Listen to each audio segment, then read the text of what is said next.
Assalamualaikum warahmatullahi wabarakatuh. Perkenalkan, nama saya Amsori, mahasiswa PPG dalam jabatan Universitas Pendidikan Indonesia, unit kerja SMA Negeri 4 Cibinong.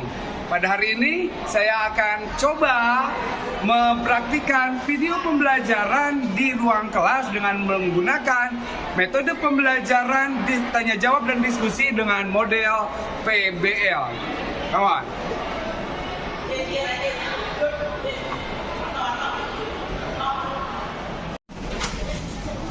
Assalamualaikum. Waalaikumsalam warahmatullahi wabarakatuh. Oke, baik anak-anakku, apa kabar hari ini, sehat? Alhamdulillah, luar biasa. Allahu Akbar. Yes. Ya, oke. Anak-anakku, seperti biasa, sebelum memulai kegiatan kita pada hari ini, anakku berdoa ya. Kenapa harus berdoa? Iya, kan banyak yang diharapkan, ya. Oke, berdoa dipimpin oleh ketua kelas. Dipersilakan. Sebelum memulai kegiatan pembelajaran, marilah kita berdoa menurut agama dan kepercayaan masing-masing. Berdoa dimulai.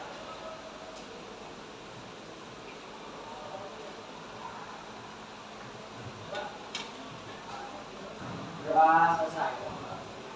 Terima kasih. Mudah-mudahan senantiasa dikabulkan ya, Nak ya. Oke, anak-anakku, seperti biasa, yang paling utama kita bersyukur dulu kepada siapa? Kepada Tuhan Yang Maha Esa, pada Allah Subhanahu Wa Taala. Ya, oke. Sebelum dilanjut dengan kegiatan inti hari ini, Bapak ingin memeriksa kehadiran. Hari ini Bapak lihat cuma 3 yang hadir ya. 3 seperti biasa ya, sang atlet ya, lalu Muhammad Faris, Nathan Aldi sakit, Rizky sakit. Yakin mereka sakit ya? Yakin ya? Sakit ya, disakitin. Anak-anakku, pertemuan hari ini ya masih ada di kompetensi dasar 3.2 atau bab 2, perlindungan dan penegakan hukum di Indonesia. Ya, sebelum berlanjut ke subtema yang terakhir, ya, anak-anakku, minggu lalu sudah selesai ya presentasi proyeknya udah ya? Oke, udah. Coba Bapak pengen mereview ulang ya, minggu lalu sudah luar biasa presentasi pop-up atau produk pop-up booknya ya, masing-masing. Apa sih membahas tentang apa sih di pop-up itu? Di pop-up book ini membahas tentang apa sih? Peran siapa?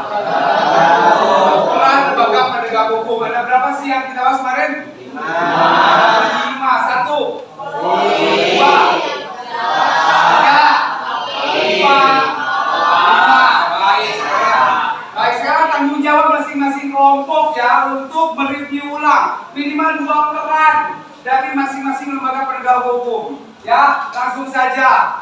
Dari Polri, siapa yang akan mewakili? Polri. Oke, silakan sambil berdiri. 2 peran aja cukup, coba dijelaskan. Jangan lama-lama.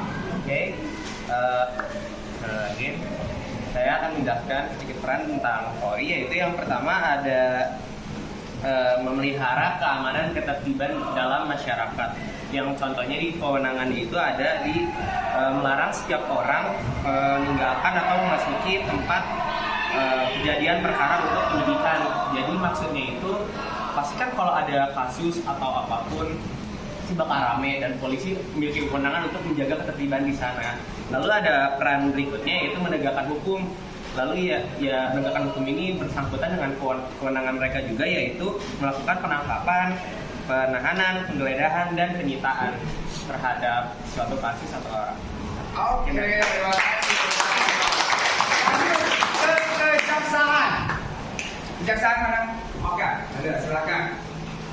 Oke, di kejaksaan tugas dan wewenangnya ini yang pertama ada di bidang pidana, yaitu 1, melaksanakan penetapan hakim dan putusan pengadilan yang tetap memperoleh kekuatan hukum tetap.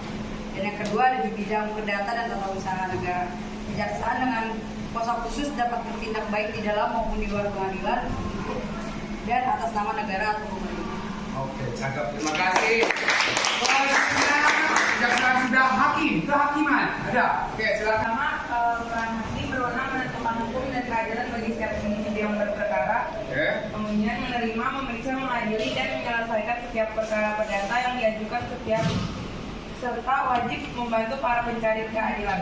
Selain itu, seorang hakim dituntut untuk menjadi seadil-adilnya. Lanjut dari advokat. Di sini tuh ada peran advokat.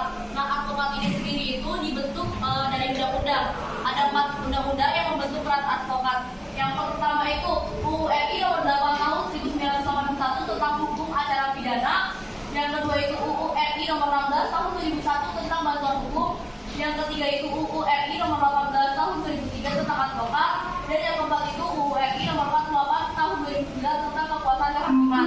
Tapi kali ini banyak sekali kita membahas yang ketiga, yaitu UU RI nomor 18 tahun 2003 tentang advokat. Nah, di sini tertulis ada tiga perannya, yaitu memberikan jasa pelayanan hukum. Yang dimaksudkan jasa pelayanan hukum itu memberikan konsultasi hukum, bantuan hukum, perlindungan hukum kepada kliennya. Klien itu siapa? Kliennya itu berbentuk orang, badan hukum atau lembaga hukum yang memerlukan bantuan dan perlindungan hukum. Nah, yang kedua itu memberikan bantuan hukum secara cuma-cuma kepada pencari keadilan yang tidak mampu. Nah, kalau ini konteksnya itu tidak tetap ya, karena advokat ini sendiri tuh masih banyak lagi penjabarannya. Nah, yang ketiga itu merahasiakan segala sesuatu yang diketahui atau diperoleh dari kliennya karena adanya hubungan profesi. Itu diatur dalam pasal 19 ayat 1. Nah, ini tuh termasuk ke dalam kode etik sebagai advokat. Seperti itu. Oke, terima kasih. Dari KPK. Maka dari itu, tugas dan peran KPK adalah melakukan penyelidikan, penyidikan, dan penuntutan terhadap tindak pidana korupsi. Yang kedua ada melakukan tindakan-tindakan pencegahan tindak pidana korupsi. Oke, terima kasih.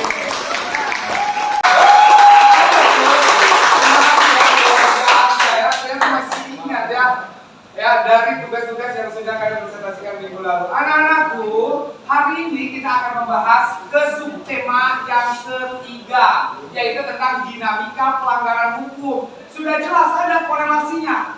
Kira-kira, Bapak nggak mau menjelaskan dulu nih. Kira-kira apa hubungannya antara peran lembaga hukum dengan tema yang selanjutnya, yaitu dinamika pelanggaran hukum? Ada nggak korelasinya? Ada kaitannya nggak? Sebelumnya kita bahas tentang peran lembaga hukum, ya. Kemudian sekarang kita membahas tentang dinamika pelanggaran hukum. Apa kaitannya? Ayo dong. Silakan. Ada? Boleh? Apa kaitannya?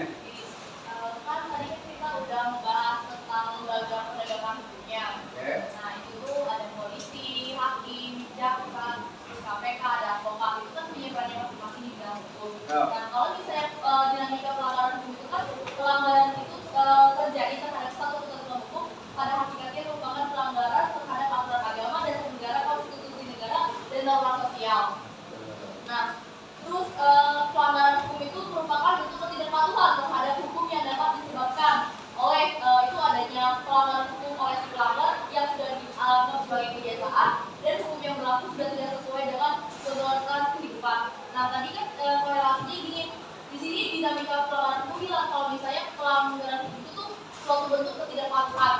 Nah, ketidakpatuhannya ini direspon oleh lembaga penegakan hukum tadi supaya hukum di Indonesia itu tetap dilaksanakan sesuai dengan masing-masing wewenangnya supaya terciptanya keadilan, ketentraman, dan kedamaian. Oke, terima kasih. Itu korelasinya ya. Bahasa seandainya adalah kemarin kita bahas tentang lembaganya. Nah, sekarang kita bahas tentang kasusnya. Yang pastinya kasus-kasus yang akan kita bahas atau contoh-contoh kasus pelanggaran hukum pasti menjadi tugas mereka tuh para lembaga penegak hukum, betul atau tidak? Misalkan tawuran, ada nggak kaitannya sama polisi? Ada. Bisa berkaitan nggak dengan hakim? Bisa berkaitan dengan jaksa? Bisa. Kira-kira tawuran bisa berkaitan dengan KPK nggak? Tapi kalau koruptor bisa berkaitan nggak? Ya, oke. Baik, anak-anakku, baik, hari ini ya kalian sudah duduk berkelompok sesuai dengan rencana minggu lalu. Bahwa hari ini kalian sudah duduk berkelompok. Bapak sudah membagi 3 kelompok dan kalian sudah duduk berkelompok. Kemudian hari ini kita akan membahas hanya 2 materi, yaitu tentang dinamika pelanggaran hukum apa? Yang pertama tawuran, yang kedua korupsi. Biar ada kaitannya sama peran lembaga yang kalian bahas kemarin. Oke? Kemudian tugas kerja kelompok sudah dituangkan dalam LKPD. Ya, sudah dituangkan dalam LKPD. Ini ya, di halaman pertama. Silakan semua masing-masing kelompok tugas kelompoknya sudah ada. Bisa dipahami? Oke, sebelum mulai kerja kelompok, yuk kita lihat. Nih, anak-anakku. Ini subtemanya nih, ya. Ya, hari ini.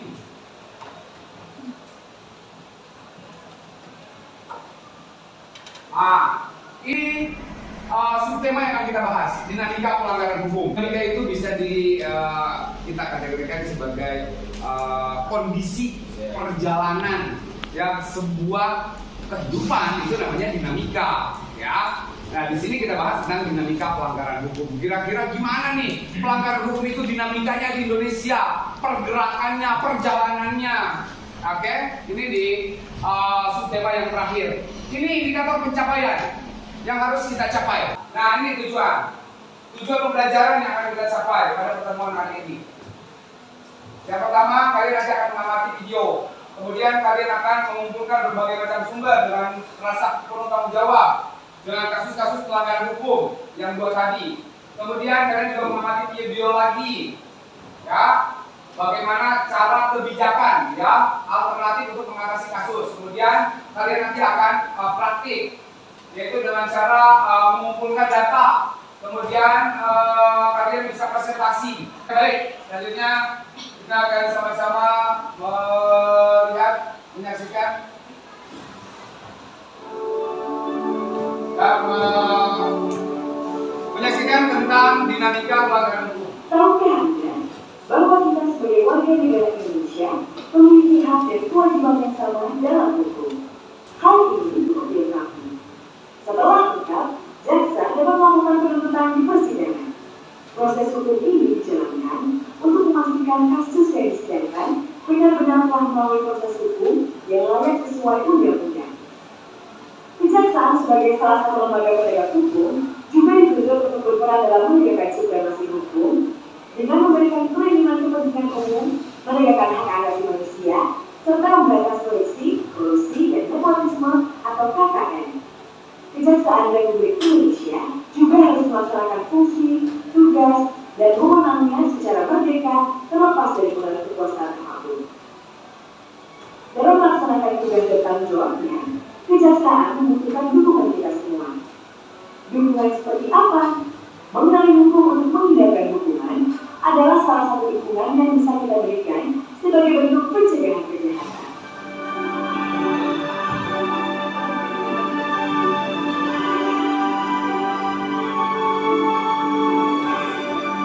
Ayo, kenali hukum, jauhkan hukuman.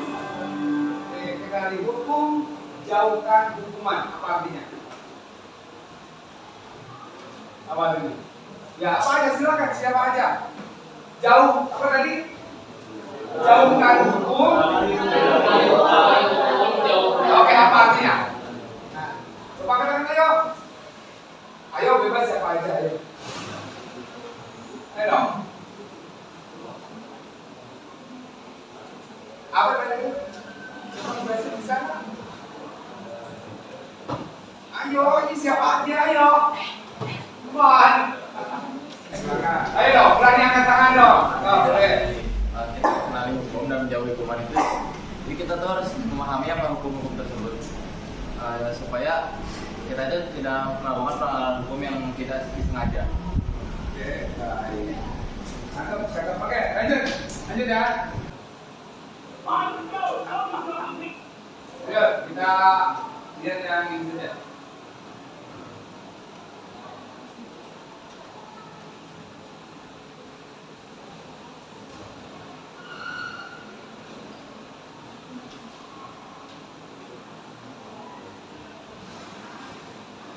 Oke,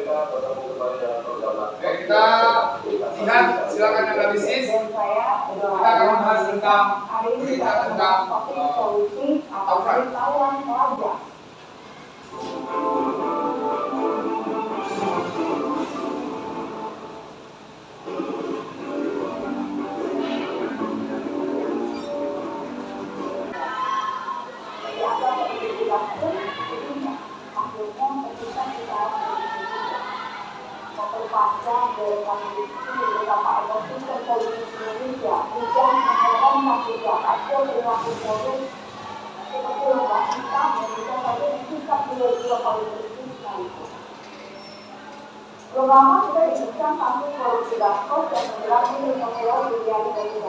Dua permasalahan untuk dua kasus ya.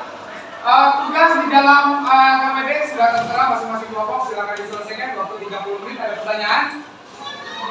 Silakan, untuk sumbernya bebas. Apabila kalian dapat dari internet, silakan cantumkan alamat linknya. Bisa dipahami? Oke, tidak ada pertanyaan? Silakan dikerjakan. Yuk, 30 menit ya.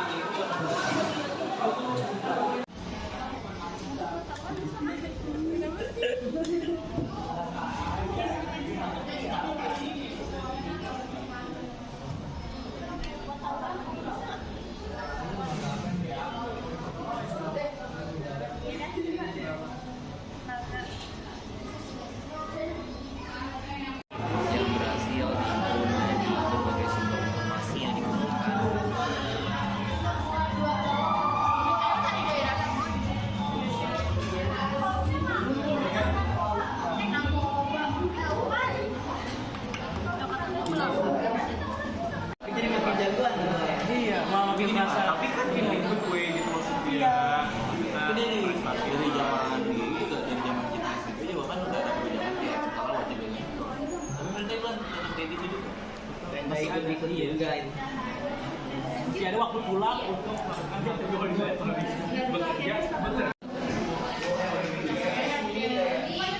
Ada kesulitan nggak?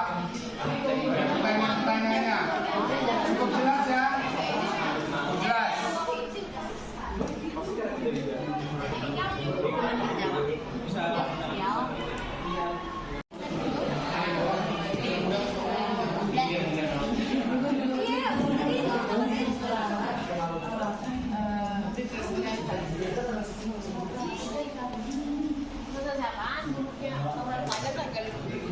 Iya, di lingkungan ini sekolah dan masyarakat tentang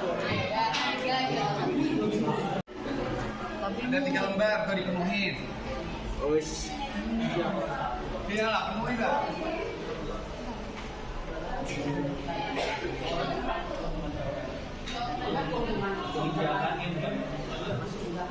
Tinggal 15 menit lagi.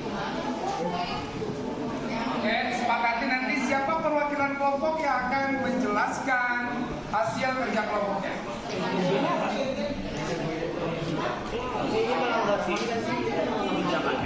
Dari kalian kan udah diusulin nggak sih?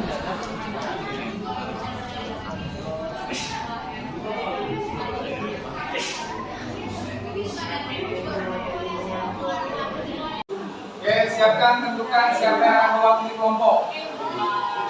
Jelaskan secara keseluruhan dengan cermat. Ya, persiapan selesai. Oke ya. Siapapun yang tampil pertama tanpa rekayasa ya. Baik. Mulai.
yaitu ada dari kebijakan apa yang diyakini oleh untuk mengatasi masalah tersebut yang ada di depan, yaitu korupsi dan tawuran. Yaitu kebijakan yang menurut kami yakini akan mengatasi masalah tersebut adalah untuk korupsi pelaksanaan hukuman mati dan penjara seumur hidup. Dan untuk tawuran, karena rata-rata tawuran adalah anak-anak di bawah umur dan belum kita bisa jatuh hukum, maka kebijakan yang harus dikuatkan di depan sekolah yaitu misal mengoptimalkan kegiatan ekskul yang dapat minimalisir kegiatan tawuran. Untuk penjelasannya ya mungkin daripada kita rasa kompetisi itu di jalanan ribut, dengan kompetisi itu kita optimalkan di ekskul. Lalu berikutnya ditanyakan keuntungan dari kebijakan korupsi yang pelaksanaan hukuman mati dan penjara seumur hidup itu bisa mencegah terjadinya tindak korupsi. Ya, buat calon koruptor akan ketakutan. Lalu untuk tawuran dari yang itu bisa bentuk bakat siswa dan menggerakkan siswa tidak melakukan tawuran tentu saja, dan rasa kompetisi dan rasa puas akan kemenangan mereka bakal lebih tersampaikan dalam hal yang lebih positif tentu saja. Pokok penyangga perhatikan. Dan tapi tentu saja ada kerugiannya, itu untuk yang bagian korupsi itu negara harus menyalurkan dana untuk melaksanakan hukuman mati pada koruptor. Ya sangat sedikit disayangkan, agak sedikit dipersulit ya, dan cukup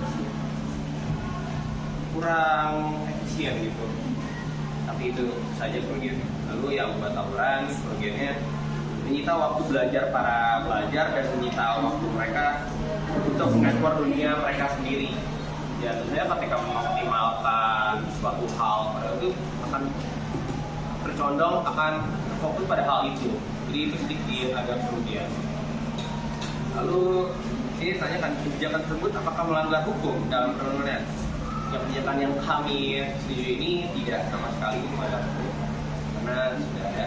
Lalu ada ditanyakan tingkat kelembagaan mana yang bertanggung jawab untuk korupsi sendiri. Yang bisa kita tahu pasti yang terutama KPK, tapi tidak terkecuali yang lain akan ikut sahut, yaitu Polri, misalnya penangkapan, advokat buat sebagai pengacaranya, hakim dan jaksa. Tentu saja mereka akan tahu, tapi fokusnya kita korupsi pasti tentu saja KPK.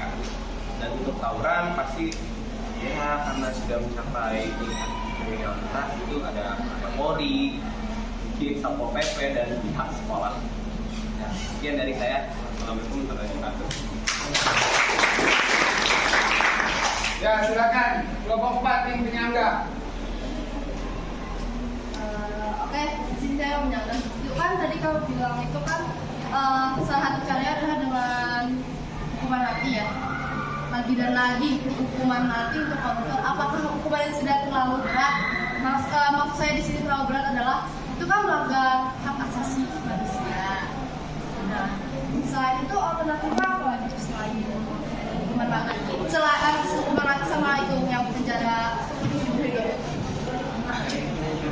Menurut kami pribadi, kenapa kami hanya mengeluarkan 2 kebijakan ini? Karena kebijakan lain itu cukup tidak efektif. Seperti penjara, tentu saja nggak ada lagi kan buat ngasih menindaklanjuti kriminalitas seperti itu. Dan tentu saja negara Indonesia masih tertahan oleh yang tadi bilang hak asasi manusia. Sedangkan menurut saya sendiri perilaku mereka sudah tidak manusiawi. Jadi sangat disayangkan hal seperti ini. Jadi ya menurut kami kebijakan yang terlaksana atau bisa terlaksana, tapi walaupun tidak efektif untuk mengurangi itu, tapi bisa terjadi. Dan semoga kedepannya akan efektif. Ya, itu hanya itu, cuma hukuman mati dan penjara semua. Oke, ada lagi tanggapannya cukup ya? Oke, boleh tepuk tangan untuk Pak Harso. Demikian.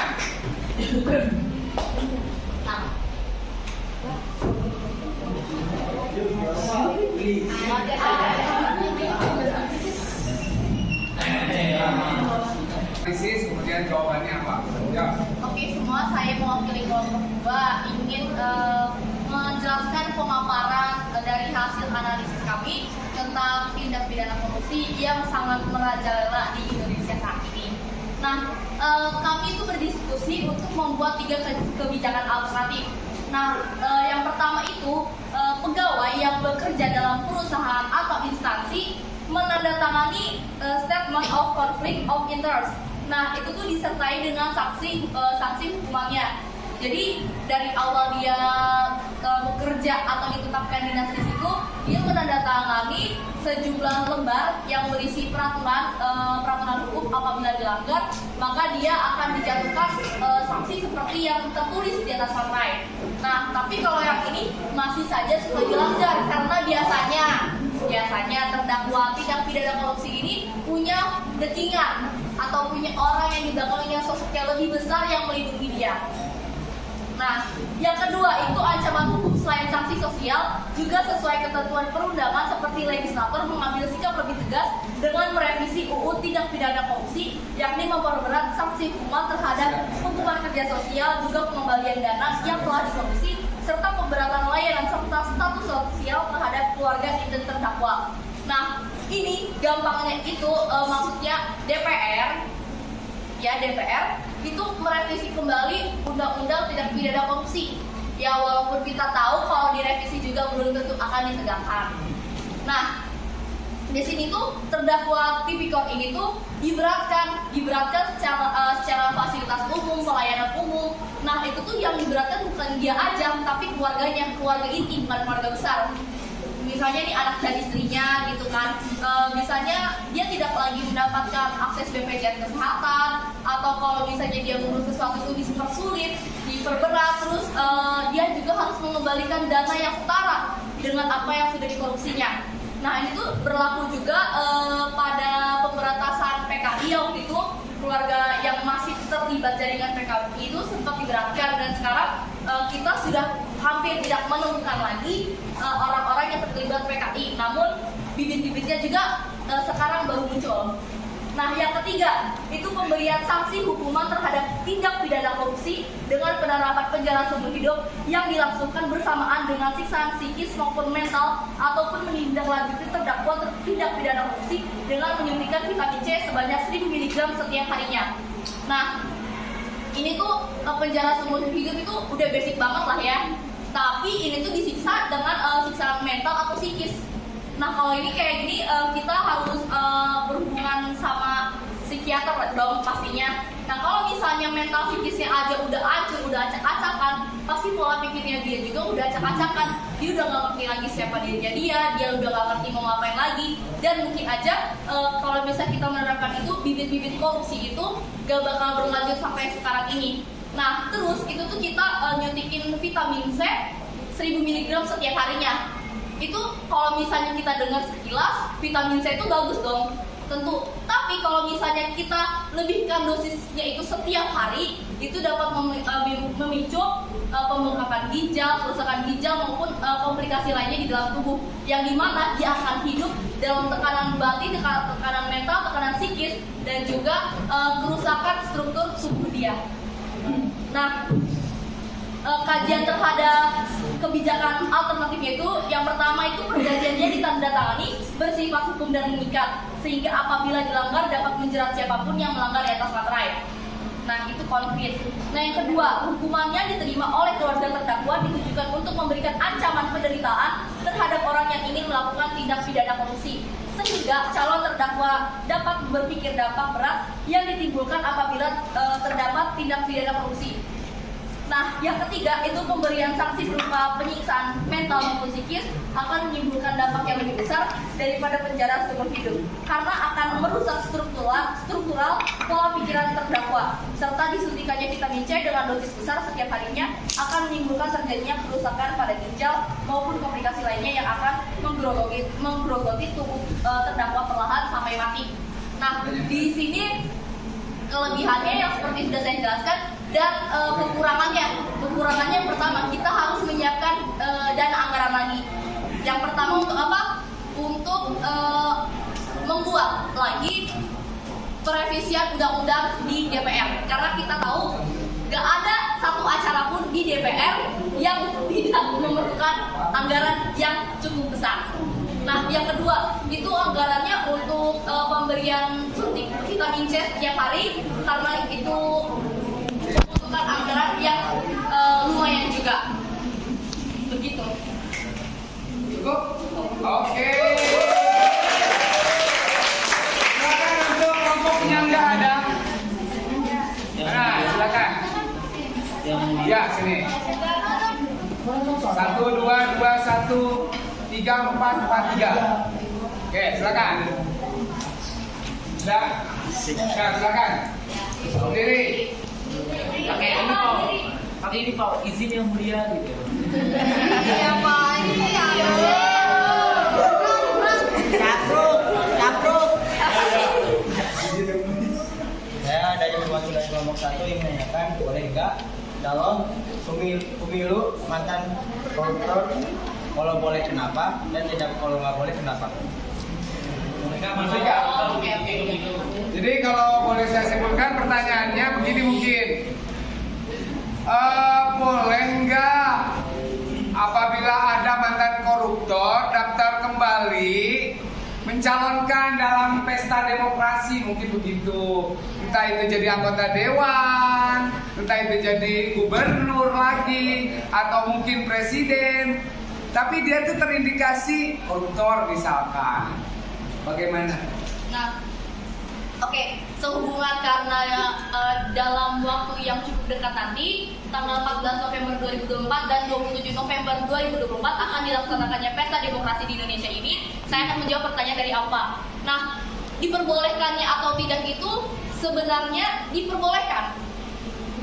Tidak ada larangan untuk siapapun yang ingin menjadi presiden atau anggota dewan.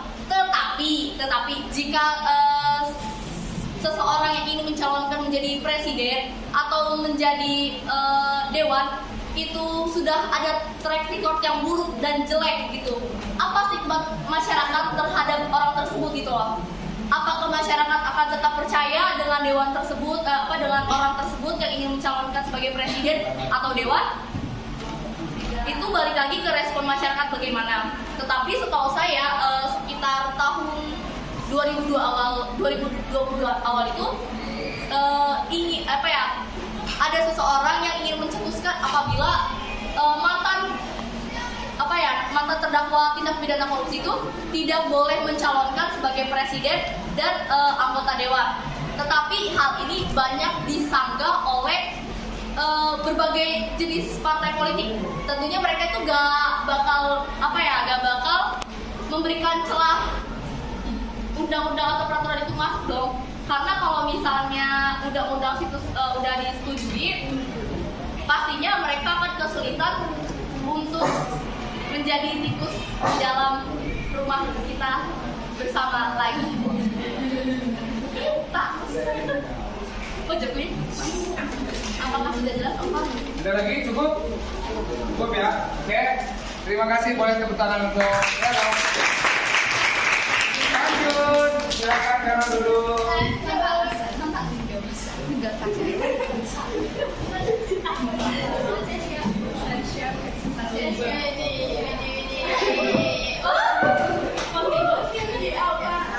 Silakan, Bapak.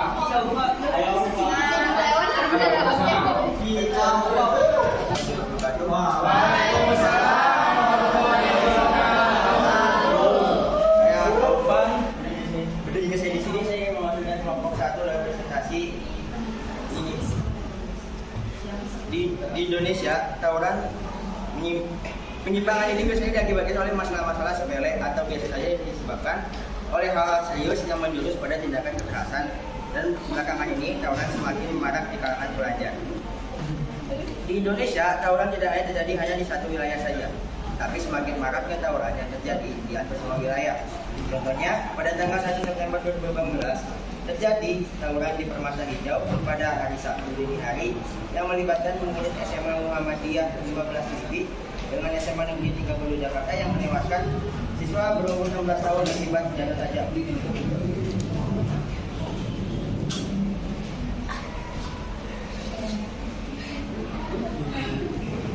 Kasus ini tidak bisa diselesaikan oleh satu orang saja karena sudah menyangkut nyawa manusia dan sangat mendesakkan warga.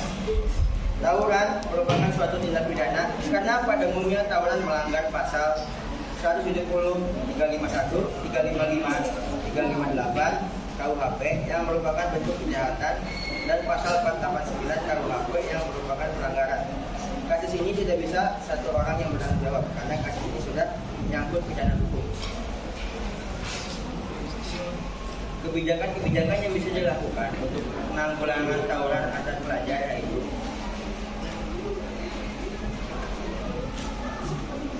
melakukan bimbingan teknis kepada siswa-siswi sekolah, melakukan kegiatan ekstrakurikuler yang bersifat positif, sosialisasi oleh pihak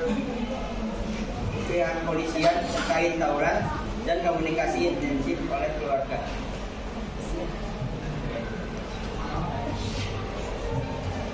Untuk menertibkan tawuran yang berhak adalah kepolisian dan masyarakat. Lembaga yang bertanggung jawab adalah masalah ini adalah polisi, jaksa, dan hakim. Ada lagi? Ibu dijelaskan yang bisa dijelaskan cukup? Cukup. Kasih tepuk tangan untuk Aufa. Oke, Aufa. Didasarkan oleh dendam. Nah, di poin keempat di situ tertulis bahwa mereka harus mengikuti ekstrakurikuler yang positif. Pertanyaannya, apakah ekstrakurikuler yang dirancang dengan optimal akan dapat mengurangi perbuatan tawuran oleh pelajar, sementara yang kita ketahui jam ekstrakurikuler hanya berkisar sampai pukul 6 sore. Tetapi banyak pelajar yang tawuran di atas jam 10 malam. Pertanyaannya. Perilaku anak tersebut supaya bisa menjadi baik ke depannya. Jadi yang pertama adalah orang tua yang menerima bimbingan orang tua ya, agar tetap terarah. Gimana sih? Kalau nggak ada orang tuanya mungkin sama nenek kakeknya. Oke, boleh tepuk tangan.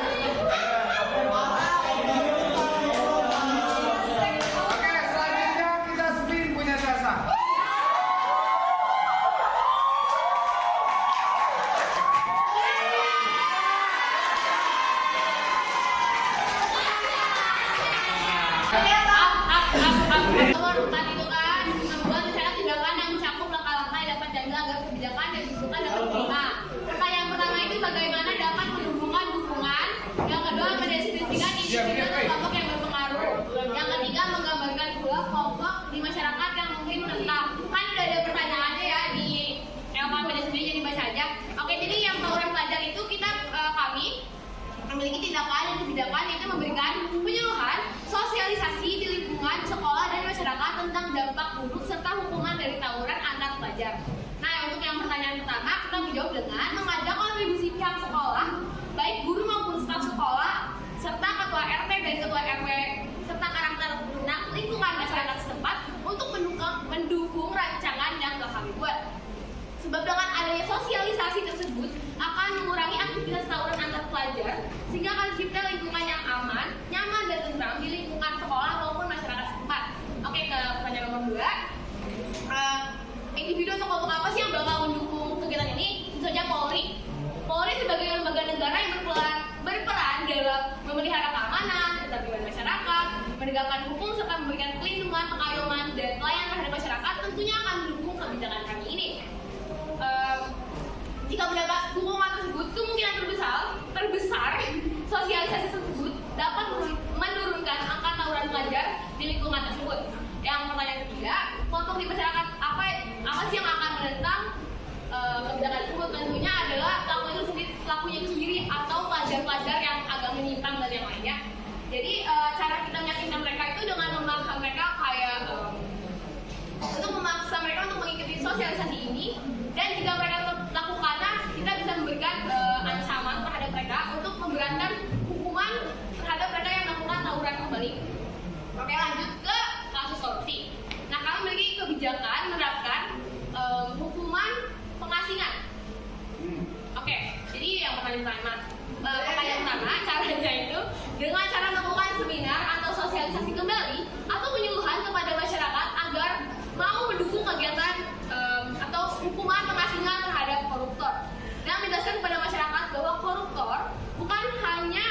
melecehkan nilai-nilai agama, moralitas dan kemanusiaan, tapi juga menciptakan polarisasi ekonomi dan pemburukan budaya. Korupsi pada akhirnya akan membuahkan kemiskinan dan berlapis lapis, sehingga tentunya akan merugikan masyarakat itu sendiri. Sehingga kami membutuhkan dukungan daripada masyarakat. Lanjut yang kedua itu individu atau kelompok yang berpengaruh dalam masyarakat yang akan mendukung kegiatan ini. Tentunya seperti para buruh kecil, buruh tani, buruh pabrik, dan buruh bangunan, dan tentunya dari masyarakat sendiri. Karena mereka merupakan kelompok yang paling merasakan kerugian akibat tindakan korupsi yang dilakukan para koruptor, dan juga beberapa kelompok nasionalisme yang tidak ingin negaranya hancur oleh koruptor. Selanjutnya, penanganan menggambarkan pula kelompok di masyarakat yang mungkin menentang tentunya pejabat itu sendiri yang berpotensi untuk melakukan korupsi. Kenapa mereka melakukan cara kebijakan itu? Karena dengan diasingkannya para koruptor ini akan mendapatkan penderitaan psikis yang luar biasa. Jadi mereka menolak dengan alasan tersebut. Nah, karena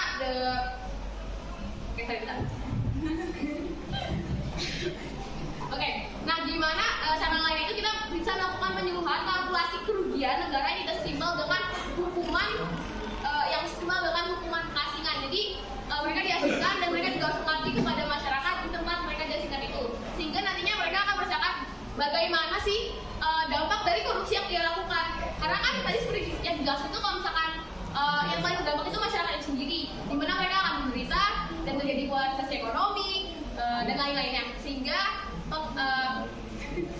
sistem pengasingan ini akan membuat mereka jerah. Silahkan tutup. Terima kasih.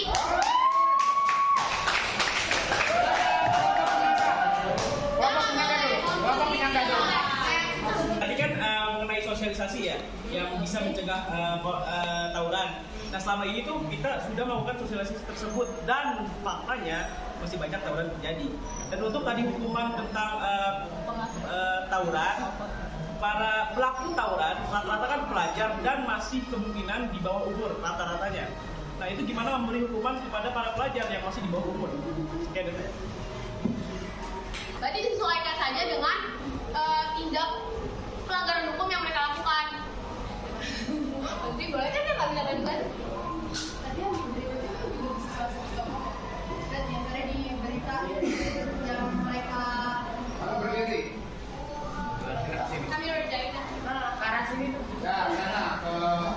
tadi kan udah lihat juga tuh yang dari berita tadi itu kan salah satu bentuk kita kalau untuk mereka yang tawuran kan itu kan mereka kan kayak dihukum kayak mulai dikumpulkan apa sih barang buktinya, terus abis itu mereka juga kayak tadi dilihat kayak mereka sudah jalan jongkok lah atau mereka mendapat binaan fisik kan menyesuaikan dengan umur kan, jadi nggak mungkin hukumannya akan seberat dengan ini. Oke, gimana? Oke, ada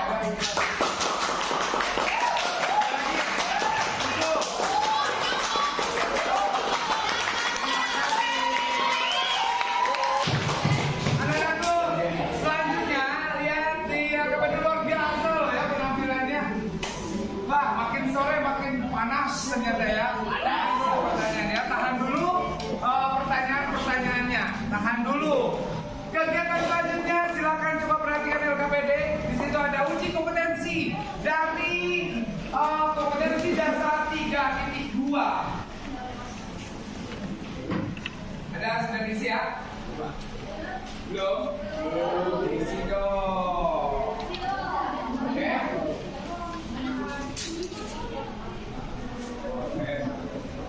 Ya, silakan diisi untuk uji kompetensinya.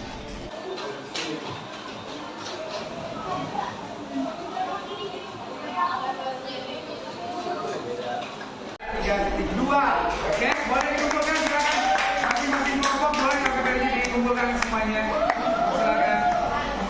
Ya, silakan dikumpulkan. Ya, kumpulkan. Diberi nama lengkap. Biodata di lembar pertama coba biodata. Hasil kelompoknya mana hasil kelompoknya? Ada lagi? Cuma satu lembar? Satu lembar lagi mana? Gak ada? Enggak, saling berhadapan aja, gak apa-apa saling berhadapan. Oke.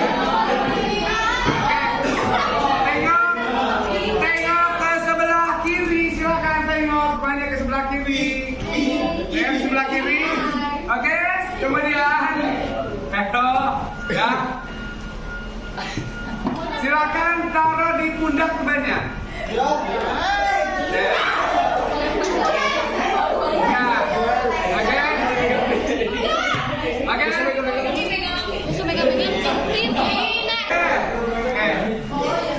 Oke, tengok sebelah kiri, tepuk temannya 2 kali.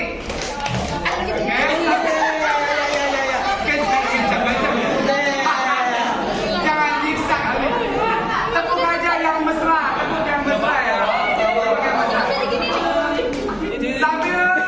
Sambil bicara, hai teman, tepuk 2 kali, hai teman, nengok.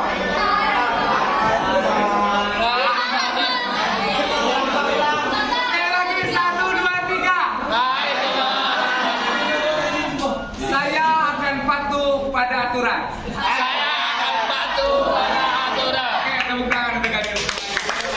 Selesai sudah kompetensi dasar 3.2. Artinya kalian sudah menyelesaikan seluruh materi pada semester.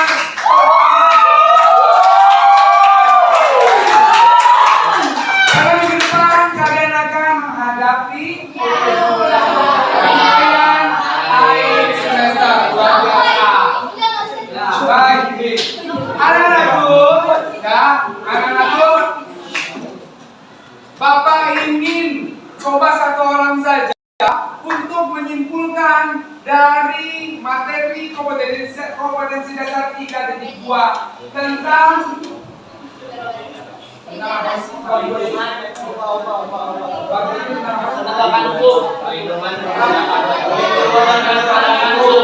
perlindungan dan penegakan hukum di Indonesia. Kita tanggap dulu, kita urusin dulu aja. Ya, perlindungan dan penegakan hukum di negara kita tercinta. Baik, siapa yang mau coba? Oke, silakan. Ya. Kesimpulan yang bisa kita ambil dari pembelajaran kali ini yaitu pertama ada hakikat hukum. Hukum itu adalah ketetapan atau tata tertib. Kalau hukuman itu sanksinya. Nah, terus ada perlindungan dan penegakan hukum. Kalau perlindungan itu pemberian perlindungan kepada subjek hukum. Ya, biar kita merasakan keadilan, ketertiban, ketentraman. Terus ada penegakan hukum. Kalau penegakan hukum itu melaksanakan ketentuan hukum yang berlaku oleh aparat penegak hukum. Nah, lalu poin yang kedua ada peran lembaga penegakan hukum. Ada 1 Polri yang tugasnya atau wewenangnya adalah memelihara keamanan dan ketertiban masyarakat. Yang kedua ada kejaksaan, itu biasanya menuntut perkara seperti itu. Lalu yang ketiga ada hakim, berwenang menerima, memeriksa, memutuskan perkara hukum. Ada advokat, pemberi jasa hukum. KPK itu melakukan pemberantasan tindak pidana korupsi. Nah, lalu di poin yang terakhir ada dinamika pelanggaran hukum. Nah, saya mengambil contoh misalnya ada kasus pencurian. Nah, sanksinya bisa jatuh hukuman penjara dan sanksi-sanksinya lainnya. Mungkin itu saja kesimpulan yang bisa saya sampaikan. Terima kasih. Sekali lagi hari ini kita cukupkan, selesai sudah pembelajaran pertemuan hari ini. Ya, kenapa? Ya, untuk pusing kita sama-sama mengucap hamdalah. Terima kasih buat semuanya. Kita tutup dengan doa. Doa dipimpin oleh Ananda Aufa. Sebelum kita mengakhiri bagiannya, agak baiknya doa menurut kepercayaan agama masing-masing. Doa dimulai. Salam.